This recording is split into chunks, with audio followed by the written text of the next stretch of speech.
Hey everyone, welcome to my channel. So we are doing grade 4 fraction questions. So this is the third exercise of fraction and this is also based on equivalent fractions. So we need to check. Always remember, we always have to start with the smallest fraction whenever we are going for checking the equivalent fractions. So 3 times how much is 21? So 3 times 7 is 21. So 7 times 7 is 14. That means it is correct. Now 2 times how much is 14? 7. So 9 times 7 is 63. Yes, it is also correct. Now here if you can see the smallest number is on the left. So we will check with the left. 5 times 5 is 25. So 11 times 5 should be 55, but it is not. That means this number is not an equivalent fraction. Now 7 times 5 is 35. So here should be, when we multiply 13 with 5, so what answer we will get? So we should get 65, but here it is 63. So that means this is not a correct equivalent fraction.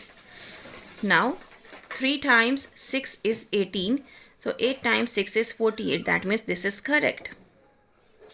5 times 5 is 25. 6 times 5 is 35. It is also correct. Now 4 times 10 is 40. When we multiply the denominator also with the same number 10, we will get 70. 7 times 10 is 70, which is correct. Next we have 6 times 9 is 54. So 9 times 9 is 81. It should be 81, not 70. So this is not the correct equivalent fraction. Now fill in the missing numbers to make the fractions equivalent and check your answer by cross multiplication. So we have to check the answer also by cross multiplication. 5 times how much is 10? So 5 times 2 is 10. So if I multiply 2 with 2, I will get 4, right? So they are saying that you have to check your answer by cross multiplication, that they are correct or not.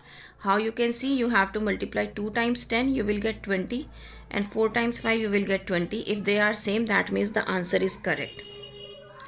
Okay.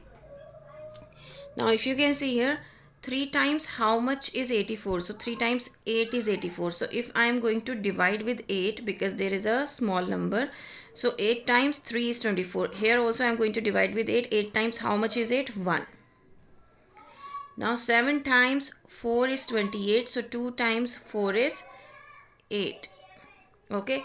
So here you can check again crosswise. 8 3 is 24 and 24 times 1 is 24. Again they are same. So that means the answer is correct. So by doing the cross multiplication, you can check your answer that my equivalent fraction is correct or not. Here also 28 times 2. So it is 56. Now 7 times 8 is also 56. That means both are correct. 3 times 3 is 9. So 2 times 3 is 6. If I cross multiply, 9 times 2 is 18 and 6 times 3 is 18. That means my answer is completely correct. Now 3 times 10 is 30. So 5 times 10 is 50. So 5 3 is 15, it is 150. 5 30 is 150. Both are getting the same answer by cross product, by cross multiplication. That means the equivalent fraction is correct. Now 1 times 10 is 10. So 10 times 10 is 100. So if we can check crosswise, 10 tens are 100 and 100 ones are 100. So that means they are correct. Now come here. 10 times how much is 30? 10 times 3. So I have to divide so that I can see. 3 times 10 is 30. So 3 times how much is 3? 1. So now check. 10 times 3 is 30.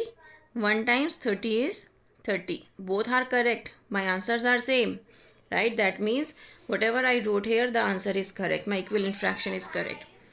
4 times how much is 12? 3. So that means if I divide 12 by 3, I will get 4. If I going to divide 3 with 3, I will get 1. Now check your answer. 4 times 3 is 12 and 1 times 12 is 12. That means the answer is correct. I hope you are understanding the concept of equivalent fraction as well as how we are checking the equivalent fraction. If you have any doubt, you can ask me in comment. I will reply you back. I will explain you this concept again. That's all from my side. Thank you so much.